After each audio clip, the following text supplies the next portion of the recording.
Hello viewers, on today's news. The Russian Ministry of Agriculture said Tuesday it had shipped 100,000 tons of grain in humanitarian aid to 6 African nations, fulfilling the Kremlin's pledge to the continent last July. Agriculture Minister Dmitry Patrushev said late Tuesday that Burkina Faso, Mali, Eritrea, and Zimbabwe each received 25,000 tons of grain, while the Central African Republic and Somalia got 50,000 tons each, Russian state news agency TASS reported, shortly after backing out of a crucial deal brokered by the United Nations and Turkey that enabled the export of Ukrainian grain.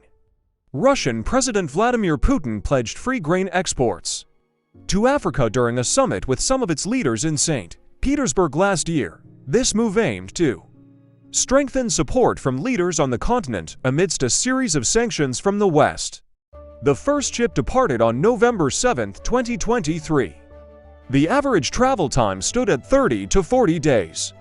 The last vessel arrived in Somalia in late January, and the unloading of its cargo was completed on February 17, Patrushev said, adding that this is the first time that our country carried out such a large-scale humanitarian operation, according to TASS. Swathes of Africa rely heavily on grain imports from Russia and Ukraine, but Moscow's 2-year war on its neighbor has fueled a severe grain shortage that has exacerbated the continent's food insecurity and sent food prices rocketing. Somalia and Eritrea had previously sourced 90 to 100% of their grain needs from both Russia and Ukraine before the conflict, according to the UN's Food and Agriculture Organization FAO. The Kremlin's grain initiative has been described by analysts as a strategic move as Putin's African alliance broadens. It's strategic in the sense that Russia realizes that these countries are in need and basically takes advantage of that specific need, said Zimbabwean development economist Godfrey Conyans. It is geopolitics at play. The major string is to control or get a head start ahead of your rivals or competitors, he told CNN, adding that Africa has become a very critical playing ground.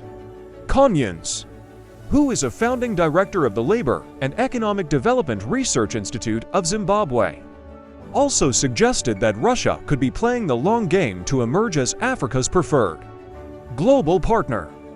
Russia are also riding on the fact that the East were not colonizers. So, they've always taken advantage of that historical precedent where the East portrays itself as a non-colonizer and probably a better partner with Africa. So, it's contestation.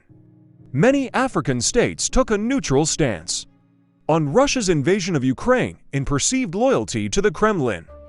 Thanks for watching, and please subscribe to our YouTube channel.